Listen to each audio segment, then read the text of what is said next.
O tema que trouxemos hoje é os cátaros. E convém fazer aqui um pouco de uma introdução.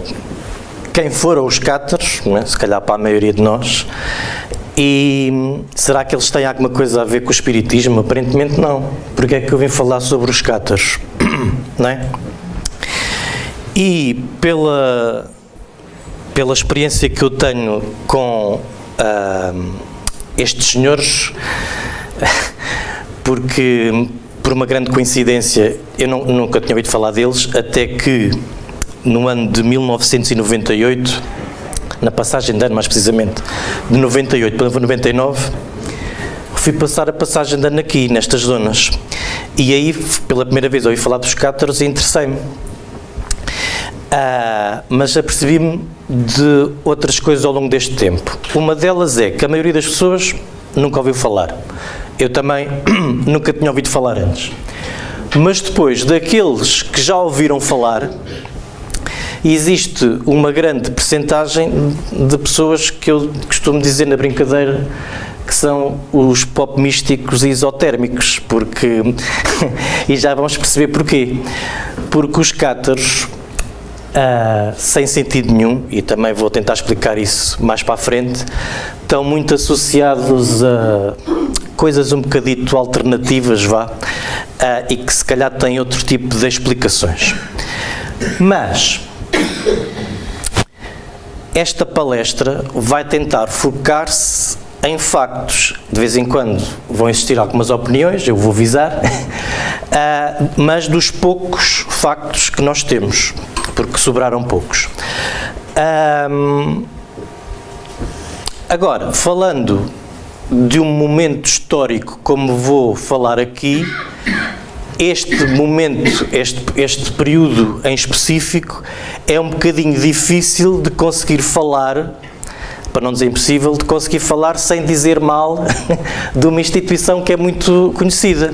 Portanto, calma, não estou a dizer mal gratuitamente, são só factos históricos, o que lá vai, não vamos mostrar coisas.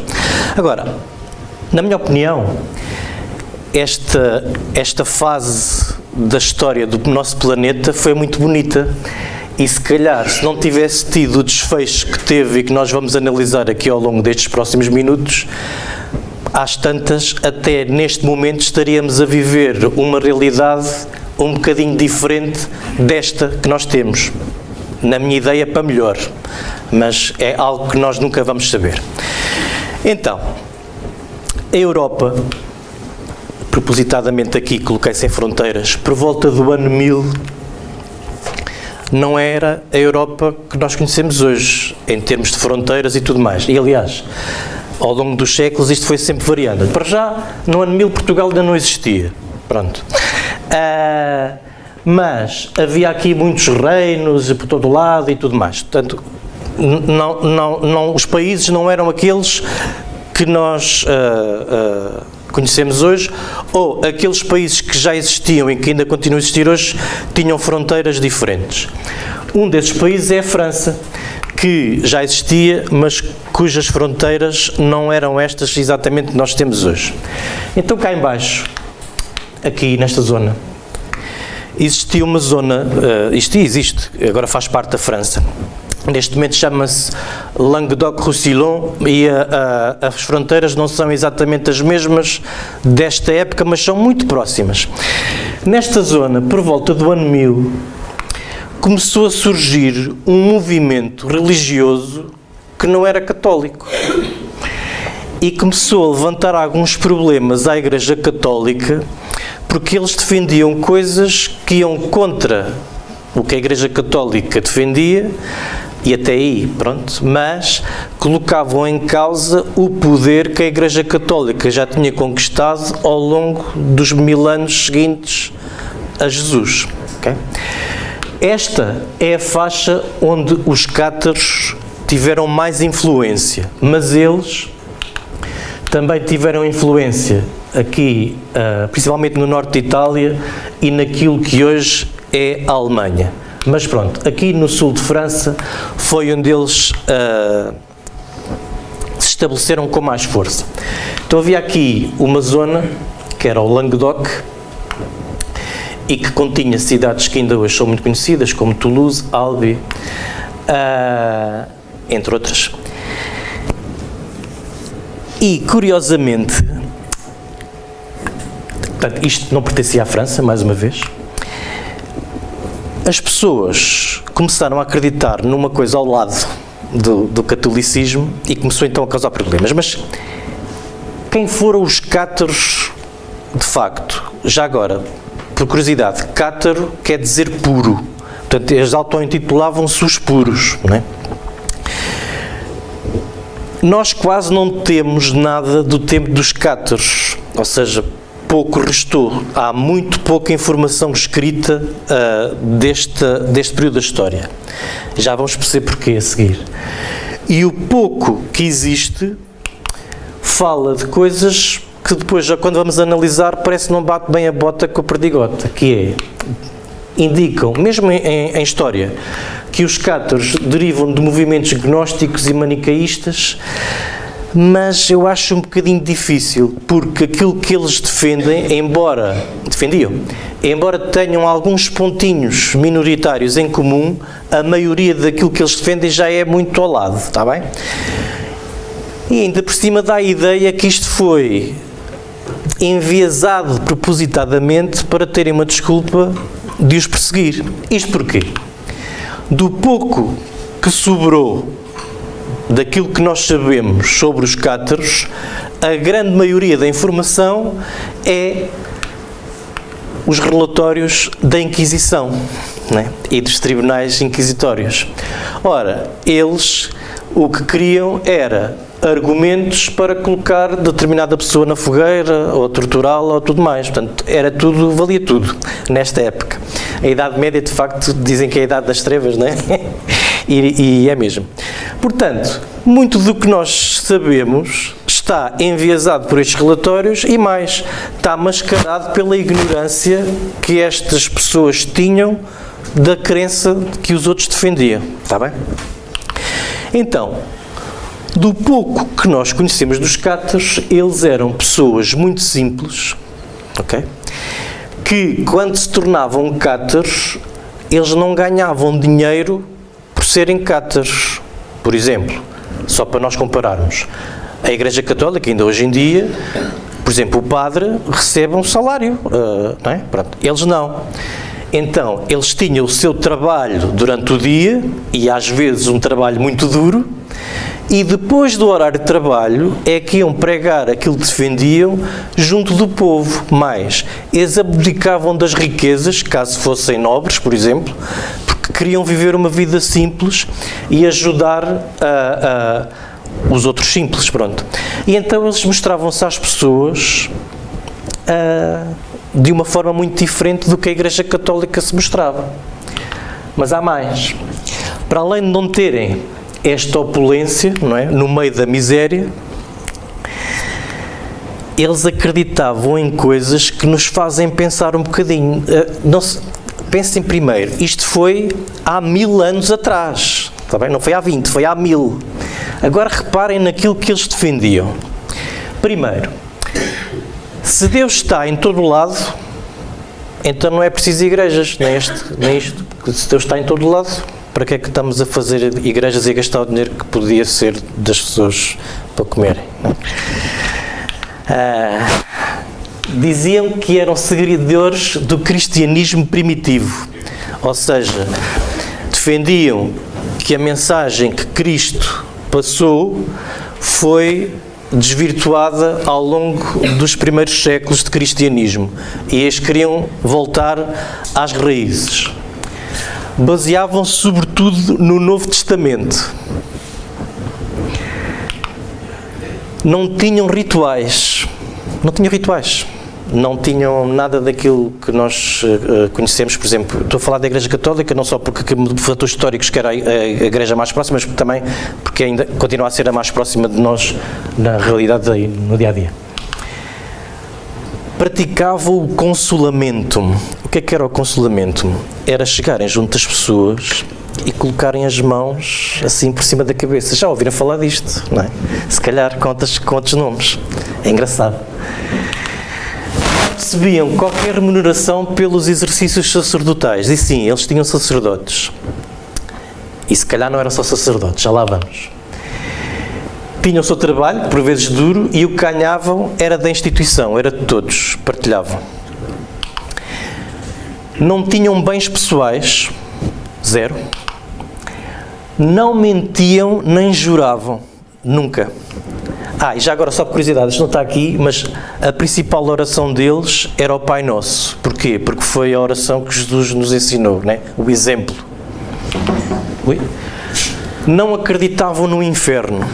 Estamos a falar do ano 1000 e pouco. Não aceitavam a Trindade Divina. Nem o resgate dos pecados pelo sangue de Cristo. Não, para eles isso não lhes fazia sentido. Acreditavam na reencarnação. E agora aqui, E tinham prática mediúnica. Isto era uma ameaça enorme. Portanto, prática mediúnica, falavam com pessoas que já tinham partido para o lado da vida. Eles consideravam os homens e as mulheres iguais. Eu mais uma vez reforço, isto foi há 1000 anos atrás. Os homens e as mulheres eram iguais nos cátaros. E eles só eram divididos entre os crentes e os parfait, ou parfaite, depende se for homem ou mulher. Os crentes não eram obrigados a absolutamente nada. Ou seja, ninguém lhes perguntava nada, eles iam assistir àquilo que seria o equivalente às palestras, né? Às suas pregações. Os crentes não eram obrigados a seguir absolutamente nada, podiam fazer o que quisessem, até aliás, podiam sair dali ir à missa, se quisessem. Né? Não tinham qualquer imposição de rituais do dia-a-dia, nada. Agora, os parfait já não era assim. Eles, para além de abdicarem de todos os seus bens, tinham um grande controle da alimentação, eram vegetarianos, maioritariamente vegetarianos, e faziam, portanto, não era qualquer pessoa que chegava a parfait, não que fosse por ser algo destacado ou que ninguém lá pudesse chegar, não, mas tinham que estudar, tinham que ter uma preparação, fazer cursos, entre eles. Defendiam que cada um é o artífice da sua própria redenção, portanto não era necessário o padre para perdoar nada, não é? Nem a igreja. E por fim, eu até pus a bold porque isto chamou mesmo muita atenção. Uma coisa que eles defendiam era, eles acreditavam que nós éramos compostos por 3 coisas distintas: corpo, alma e uma túnica de pele. Essa túnica de pele é o equivalente ao perispírito. Isto, obviamente que eles depois defendiam muita coisa que não cabe dentro do espiritismo, mas estamos a falar no ano 1000. Isto que está aqui não vos é desconhecido, não é? E eles aceitavam que estavam a regressar à origem do cristianismo. E nós sabemos que na origem os primeiros cristãos também praticavam a mediunidade, por exemplo, e há uma série de coisas aqui, acreditavam na reencarnação, uma série de coisas. Então dá a ideia que estes senhores seriam os espíritas da Idade Média, não é? E por um motivo qualquer, que já vamos ver qual foi, não tiveram a oportunidade de seguir de se espalhar. Então, o Papa Inocêncio III achou que aquilo era um abuso. Começou-lhe a chegar aos ouvidos que naquela parte do planeta conhecido na altura, que na altura nem sequer se conhecia que havia as Américas, havia ali uma seita que estava a ganhar cada vez mais adeptos e que viviam assim. Não pode ser.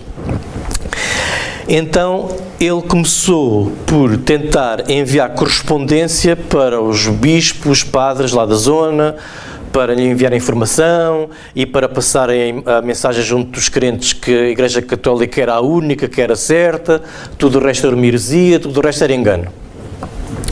Não resultou.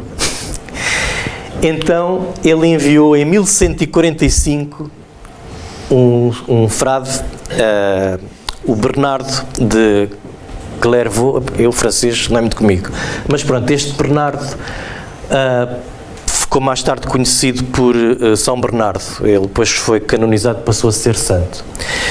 E então ele andou lá uns tempos naquela zona, de terra em terra, a tentar... e depois ele marcava mesmo debates com os cátaros e eles, com os parfait, claro, não era com os crentes, e havia assim palestras públicas de troca de argumentos. Mas não resultou muito para o lado daqui da Igreja Católica. E mais, este Bernardo escreveu para o Papa, ele ficou escandalizado, porque as igrejas daquela zona estavam praticamente vazias e o povo a morrer em pecado, porque nem sequer iam à missa, a maioria das pessoas, vejam bem, eram cristãos sem Cristo. Isto para o Papa foi um choque, não é? Então começou a ser cada vez mais duro de enviar mais emissários e tudo mais. Então, sem ser o Bernardo, outros seguiram, e muitos. Só que nada disto resultava. Porquê? Estes emissários do Papa e doutores da lei, da Igreja, e que sabiam muito e tudo mais daquilo que a Igreja Católica defendia, eles apareciam lá com uma opulência, uma riqueza, no meio daquela gente pobre, não é?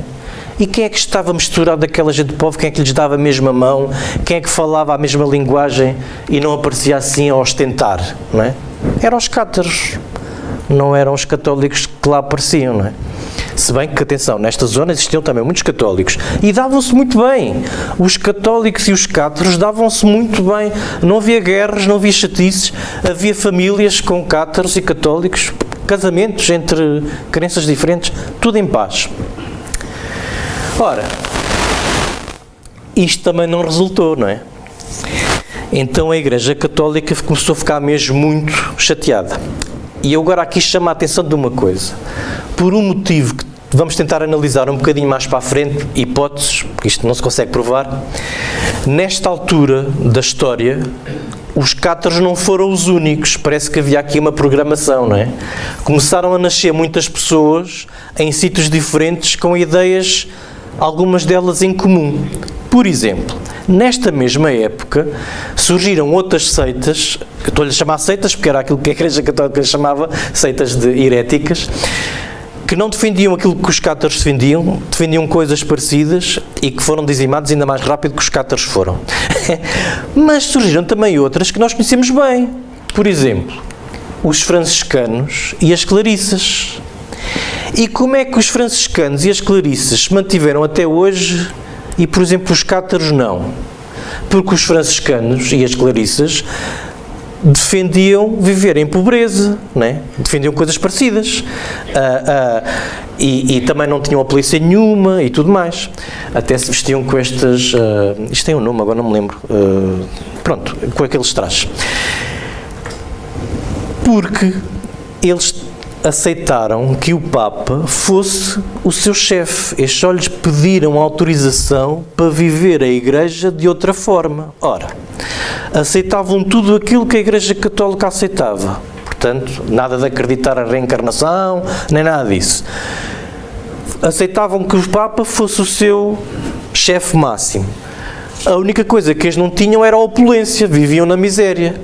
Ora, o Papa, naquela época estava a haver uma grande insatisfação em várias partes da Europa do povo a começar-se a revoltar, porque havia muita fome, muita miséria, e a Igreja Católica, os membros que a compunham, né, viviam numa opulência e numa riqueza muito grande.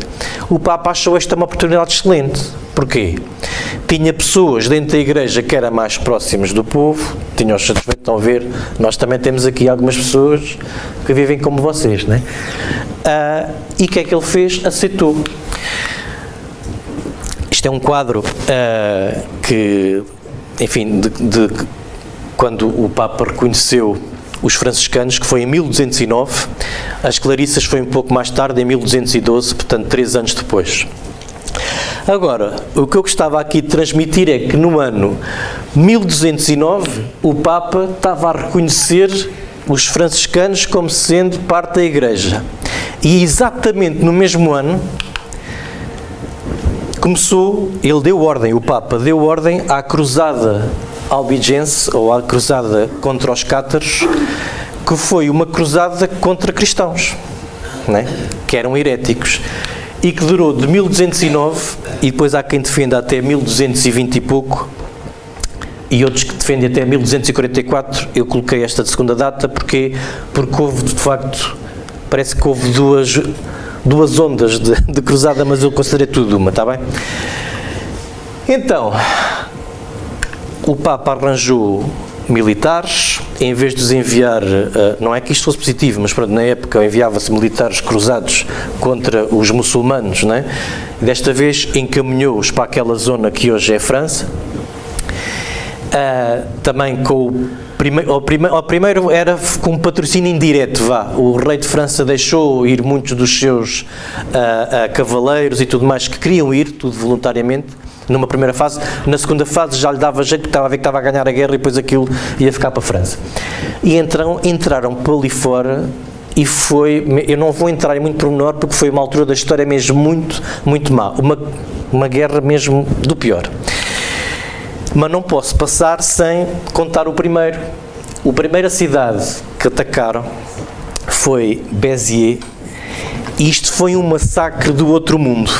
Então, os cruzados, para espalhar a palavra do Senhor, não é? Entraram nesta cidade, e chama a atenção que nesta cidade viviam católicos e cátaros, não era só cátaros, e dizimaram a maioria da população.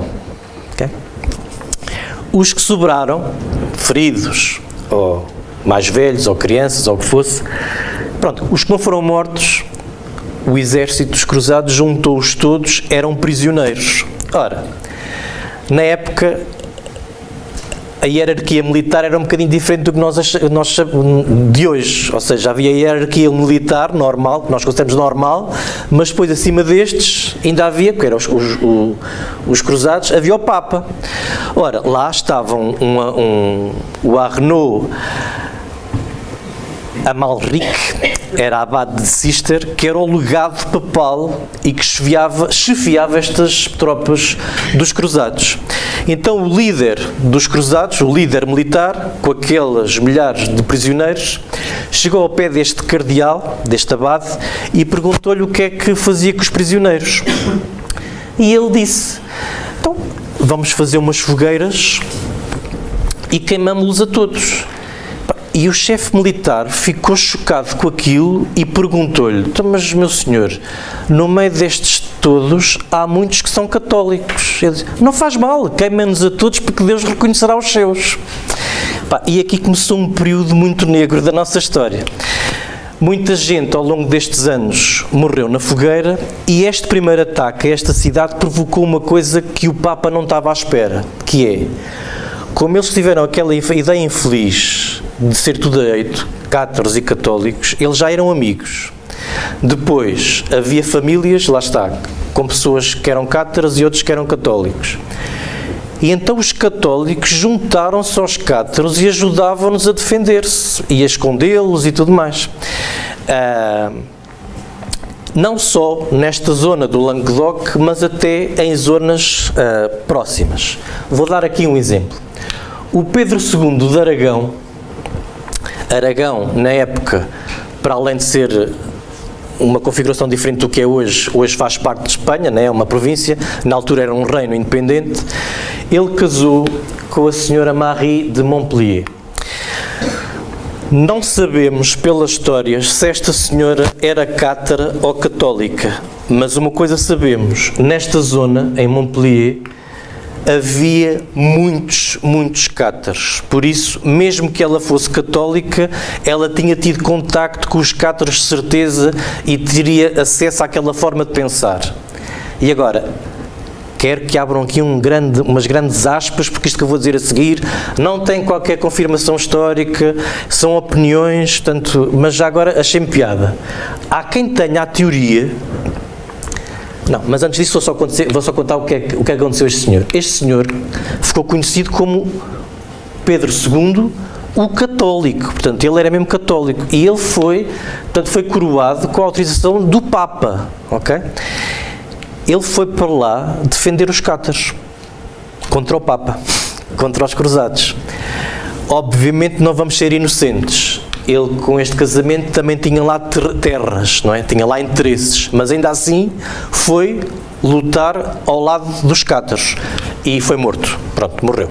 Agora, o que é que algumas teorias apontam? Não sei se será verdade ou não, mas tem alguma piada. É natural que este senhor e esta senhora, quando tiveram filhos, que os filhos fossem educados pela forma de pensar dos pais, não é? Maioritariamente, se calhar, até da mulher, porque o pai andava sempre lá nas coisas deles, das batalhas e de governar o país.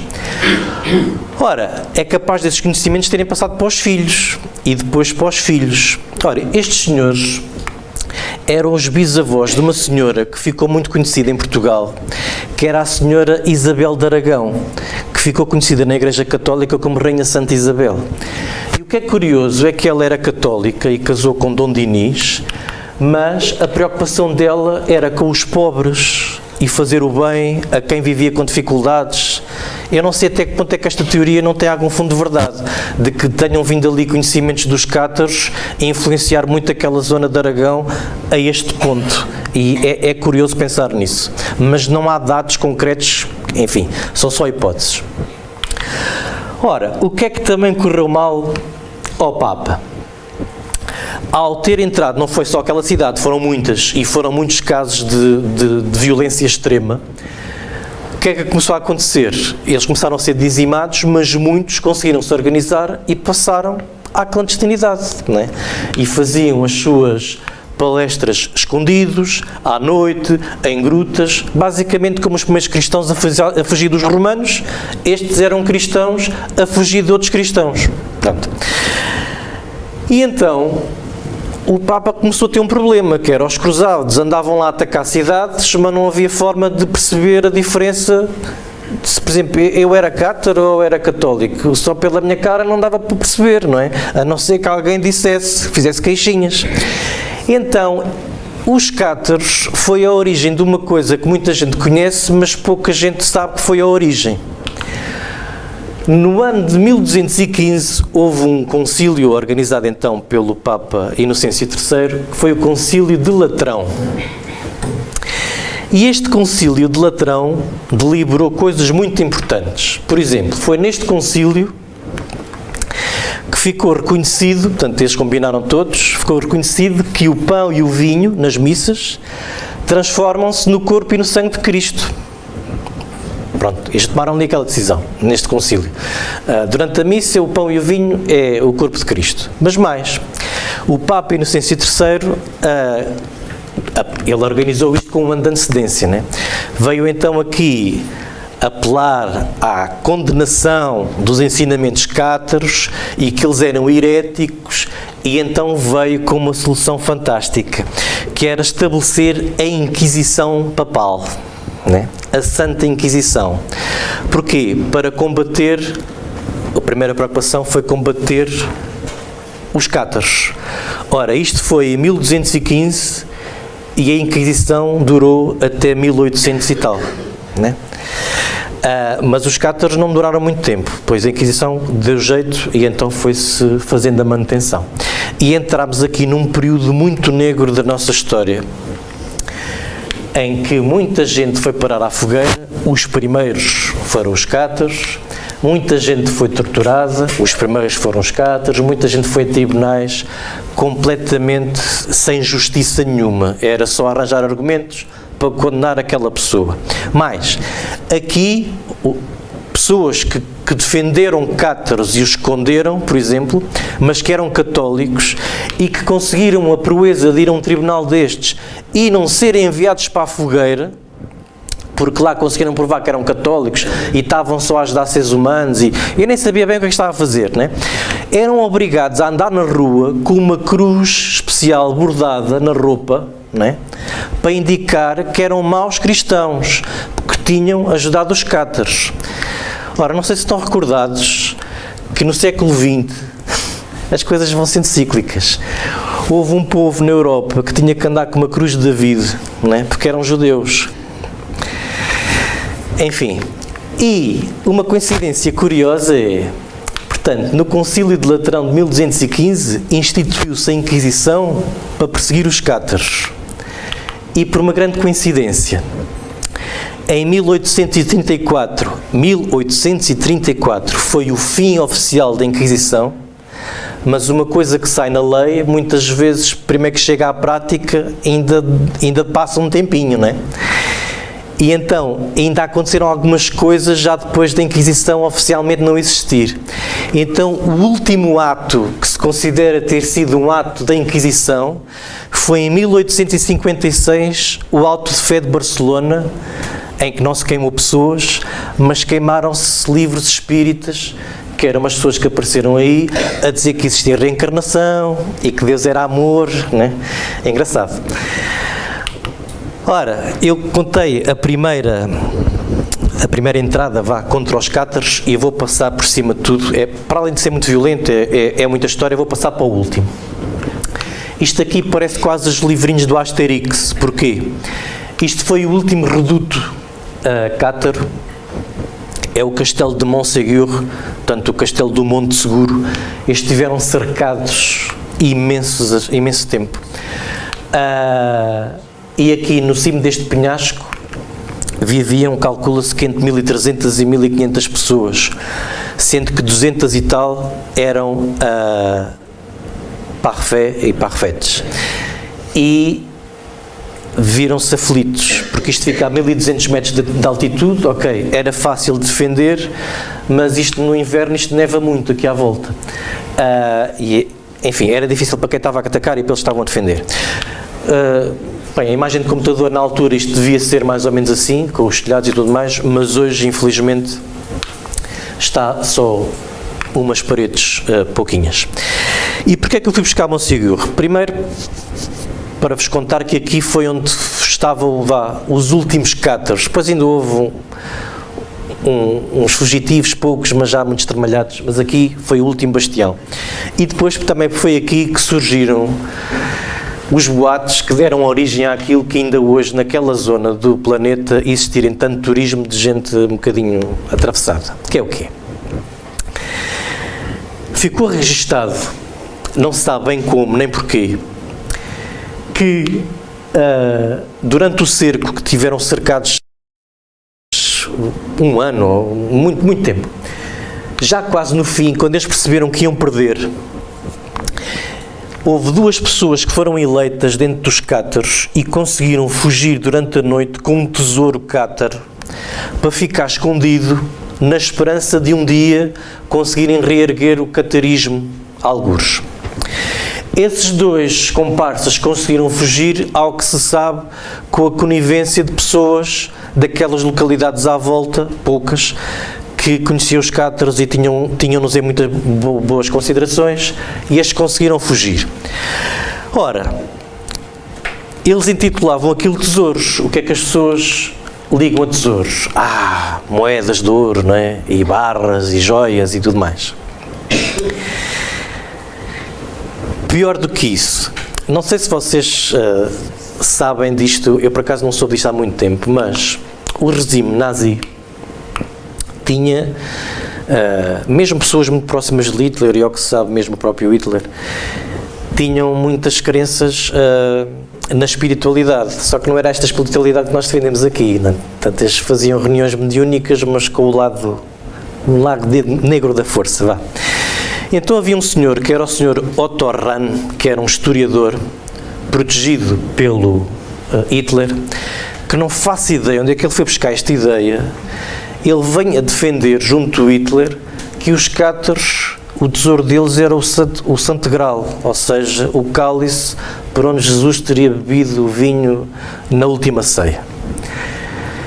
Parênteses, nesta mesma época havia a lenda que o Santo Graal estava em Inglaterra, portanto o Santo Graal está em muitos sítios ao mesmo tempo.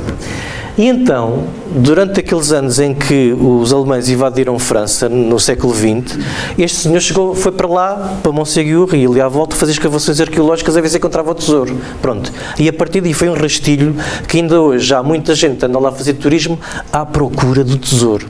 Bem, a minha opinião, eu sei que não sou ninguém, mas vamos lá ver uma coisa. Eles davam todas as riquezas né? Viviam na pobreza. Ora, a riqueza deles para tentar instituir o catarismo mais tarde, com certeza que não devia ser moedas de ouro, nem muito menos o Santo Graal. Acreditam alguns historiadores, e eu acho que tem toda a lógica, que eram pergaminhos, textos muito antigos da Bíblia, ok? Aquilo, o tesouro para eles era o conhecimento, não é? Enfim, não sabe onde é que isso vai parar, é uma pena, porque o pouco que se sabe dos cátaros ficava muito complementado com esta informação escrita por eles e não pelos inquisidores, não é? Mas o que se sabe foi que houve um engenheiro do lado dos católicos, do Papa e do rei de França, nessa altura já estava a apoiar, que foi para lá com catapultas, tirarem pedras para Montségur, cada pedra pesava 80 quilos, portanto aquilo eram os mísseis da altura. E quando os cátaros perceberam que não iam conseguir resistir, eles renderam-se. E aqui há outra curiosidade, não se sabe o motivo, mas eles pediram para ser recebidos pelo chefe militar lá das forças dos cruzados e garantiram-lhes, e eles não mentiam, não é, que se iam render daí a 15 dias.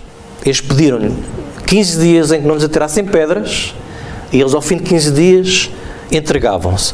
E só pediram uma coisa, daquela à volta de 1.300, 1.500 pessoas, só havia 200 e tal que eram parfé e parfetes, portanto, eles pediram que os cruzados poupassem, já sabia o que é que esperavam eles, né? Poupassem as outras pessoas, que tinham ajudado, sim senhor, mas que os poupassem. Os cruzados respeitaram esse pedido, embora toda essa gente tenha passado pelo tribunal inquisitório e tenham feito muitas perguntas, essas pessoas não foram presas nem nada disso. Algumas delas mais importantes foram retirados os títulos e tiveram que andar com a outra cruzinha até ao fim da vida deles, mas não lhes fizeram mais mal do que isso. E então, 15 dias depois, no dia 16 de março de 1244, os senhores entregaram-se como prometido. Ainda hoje, isto é um sítio lindíssimo, isto é um marco que marca o local onde os últimos cátaros foram mortos, não há outra forma de dizer isto. Portanto, eram 224 parfé e parfetes, e aquilo que ficou, e agora aqui é curioso, porque o que fica escrito na história é sempre do lado que ganha, não é? E os historiadores às vezes até puxam um bocadinho a brasa à sardinha. Portanto, para isto estar escrito assim, do lado dos cruzados, deve ter sido algo muito impactante, que foi o arcebispo Pierre Amiel, que era o tal, dessa vez, que estava ao mando do Papa, e exigiu que abjurassem e se convertessem à fé católica. E houve um silêncio sepulcral, não é? E então eles acenderam fogueira e eles foram de mãos dadas e a cantar. Isto é uma coisa que custa um bocado a acreditar o que é que se passava ali na cabeça daquelas pessoas, mas lá acreditavam naquilo, os primeiros cristãos, a mesma coisa no circo romano. Agora, isto faz pensar outra coisa. Vocês já repararam que às vezes parece que há sinais do alto que vão dando sinais, aqui atenção, já estamos a sair de parte da história e vamos só aqui pôr hipóteses em cima da mesa. Por volta do ano 590 a 604, o Papa Gregório I, porque embora se diga que o primeiro Papa foi Pedro o Apóstolo, isto é o que a Igreja Católica defende, porque o primeiro Papa, mesmo oficial, foi só aqui, em 590 a 604, já depois de Cristo ter cá andado. E entre estas duas épocas, no século II e III, surgiram os gnósticos, que tentaram afastar o cristianismo desta direção que estava a ir, não é? E a puxar para outro lado. Não tiveram sucesso. Mais tarde, como vimos aqui, os cátaros. Já repararam que naquela zona do planeta, de repente, uma nova corrente começou a ser tão aceite, sem nenhuma dificuldade, não é? Parece que a espiritualidade organizou isto de maneira a que as pessoas que estavam a viver ali estavam mesmo preparadas para receber aquelas heresias, não é? E aquilo fazia-lhes sentido na cabeça e iam espalhando a palavra. Também não resultou. dentro da própria igreja, né? Por exemplo, Francisco de Assis, que é considerado São Francisco de Assis, tinha aquela missão de reformular a igreja. Aquele coitadito ao início, quando ouviu as vozes, pensava que era para arranjar a capela lá do sítio, não é? Mas era para a igreja enquanto instituição e de afastar daquele caminho que ela estava a ir. Também não resultou e os séculos foram passando, mas a espiritualidade não desiste. Por exemplo, mais tarde veio Lutero e rompeu com aquilo que a Igreja Católica defendia. Foi um escândalo, mas eles aqui já não tinham a força que tinham uns séculos antes, não é? Ele vinha também com a missão, só que acabou por falhar mais ou menos, porque, ok, teve um ponto positivo. Pela primeira vez, a Bíblia foi traduzida para uma língua corrente. Neste caso, era o alemão. Ele ficou todo contente quando a Igreja Católica, contente, entre aspas, quando foi excomungado, não quis saber de para nada, que para o Papa foi um escândalo, e fundou então a Igreja Protestante. Pronto, teve esse ponto positivo, a Bíblia foi traduzida para o alemão, para ficar mais perto do povo, mas ainda assim as diferenças depois não, parece que adormeceram logo a seguida, não foram assim tantas. Mais tarde, sempre veio este senhor aqui, conhecido de muitos de nós, o Allan Kardec, em que, já que nós não conseguíamos receber a mensagem e aceitá-la, não é? Começaram a vir os espíritos e por toda a parte, não havia donos da verdade, não era a igreja daqui ou dali ou daquela, não é? Este homem teve um trabalho fantástico e compilou os livros que os espíritos, com os conhecimentos que os espíritos foram passando, e fundou o espiritismo. Mas ainda assim a espiritualidade não se cansou de tentar dar sinais à Igreja Católica, né, para tentarem sair daquele caminho. Já repararam, por exemplo, que as várias aparições que têm acontecido ao longo dos séculos, por exemplo, está aqui a aparição de Lourdes ou a aparição de Fátima. Aquela senhora que apareceu, portanto, que a Igreja Católica assumiu que fosse a Maria, não é? Poderá ser ou não, porque ela é uma senhora de branco. Essas aparições acontecem em muitos lados e acontecem muitas vezes dentro do movimento espírita e fora, né, em reuniões mediúnicas ou outras crenças. Mas esta senhora que veio apelar a que se orasse, a que se fizesse o bem e tudo mais, não apareceram aos cardeais e àquela opulência. Não, eram aos pobres, analfabetos, aos da miséria, a tentar passar mensagens do bem que o povo não conseguia ter acesso aqui. Demasiado longe das pessoas. Mesmo depois da Inquisição ter terminado e ao longo dos anos, dos séculos, a Igreja ter vindo a perder o seu poder, não passa na cabeça de ninguém hoje, por exemplo, o governo português ou outro país qualquer tomar uma decisão da sua própria autonomia e vir o Papa dizer não, vocês não façam assim porque nós não queremos, isto agora já não passa na cabeça de ninguém, mas há uns séculos atrás era. Agora, as coisas também se movimentam aos pouquinhos.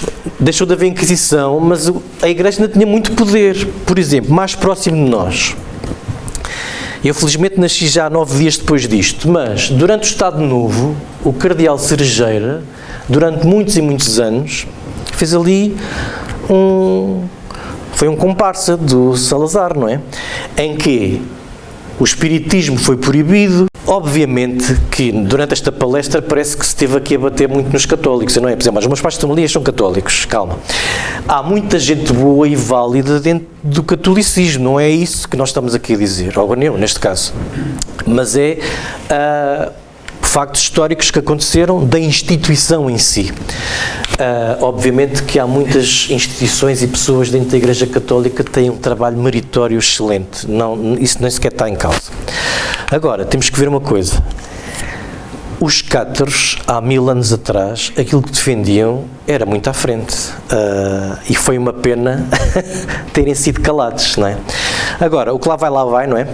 A seguir à tempestade vem a bonança. E nós agora estamos em 2024 e temos acesso já há 160 anos, ou o que é, a conhecimento muito bom e muito parecido, não é? O que o Espiritismo defende, a reencarnação, os vários mundos habitados, enfim. E o que é que nós andamos a fazer com isso, não é? Nós agora temos a benesse, pelo menos para já, não somos atirados à fogueira, já, não é? E muitas vezes ainda temos vergonha. Porquê? Porque o espiritismo é facilmente convencido com coisas que não têm a ver com a realidade, mas muito por nossa própria culpa. Quando eu digo a dizer nossa, estou a falar dos espíritas. Porquê? Existem muitos espíritas que não estudam, ou estudam menos, em vez de ir buscar os conhecimentos à obra básica, não é? Muitas vezes entra-se na aula do achómetro, eu acho que, e não quer dizer que não se diga que eu acho isto ou aquilo, mas então que se chama atenção que isto é uma opinião minha, não é espiritismo. E nós temos aqui um conhecimento fantástico que cura almas, não é? Que nos abre a mente e por que não espalhá-lo mais?